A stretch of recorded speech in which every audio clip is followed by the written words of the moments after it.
Lordy, don't leave me all by myself.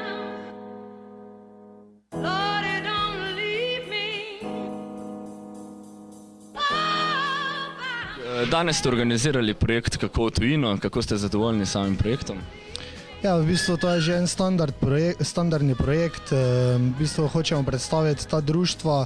Letos smo poskušali dati dodano vrednost z samimi gosti, ki so v bistvu študentom predstavili izkušnje. Udeležba je bila zadostna. V bistvu projekt je uspel po pričakovanjih. Predstavili ste tudi spletni portal Šmic, kaj lahko na njem izvemo?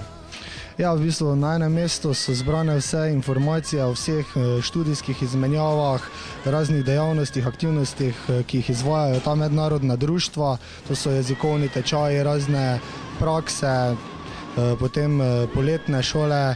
V bistvu zraven so še pa same takšne informacije, ki v bistvu dajo študentu določene prednosti pri tem, ko se odločajo tudi katero destinacijo oziroma katero državo izbrati. To so na primer opisi držav, potem si lahko začasno rezervirajo hostel, pozanimajo se lahko tudi, kako vpisati to novo pridobljeno znanje v neformalni indeks, ki ga lahko kasneje uporabijo kot referenco pri iskanju zaposlitve.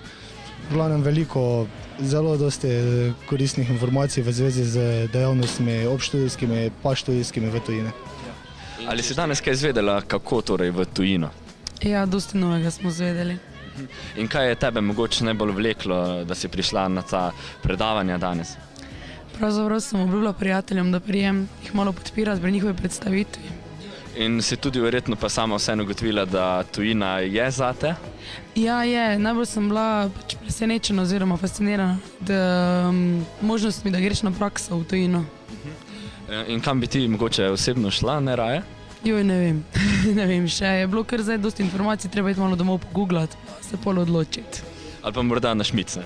Ja, pa na Šmic. Prvo bi te prosil, da se malo predstaviš našim študentom. Lep pozdrav, sem Tomo Kozjak in sem predstavnik društva ISEC-a Maribor. In glavno poslanstvo ISEC-a je? Glavno poslanstvo ISEC-a je omogočiti študentom izkušnje in pa znanja z najrazličnejših področji, z področja vodenja tima, organiziranja in pa izpeljave konferenc, projektov in pa seveda stik s podjetji, ker delamo tudi, naša glavna dejavnost je izmenjava, se pravi strokovna praksa. Pošiljamo naše študente v tujino, v 110 držav sveta in pa tuje študente pa sprejemamo v slovenska podjetja. Torej, v bistvu vaše organizacije se lahko poslužujejo prav vsi študenti v Mariboru, recimo, ali pa v Sloveniji? Ja, če ponujamo 4 vrste izmenjav, in to so management prakse, pedagoške prakse, tehniške prakse in pa volonterske prakse.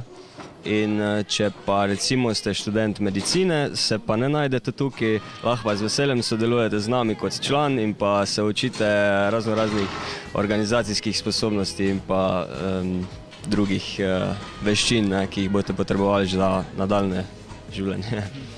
Kaj pa mogoče, ker je toliko različnih organizacij, kaj bi rekli, da je vaša mogoče prednost pred drugimi oziroma kakšne so vaše glavne dobre lastnosti?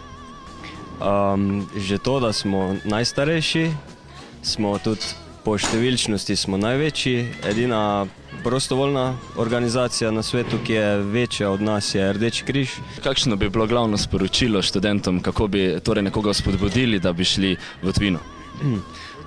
Tujina res predstavlja izjemen izziv in pa ogromno izkušenj, poznanstev in jaz bi res priporočal vsem študentom, da grejo vsaj enkrat na prakso, na izmenjavo, karkoli v tujino in da spoznajo drugo kulturo in ja, to je to.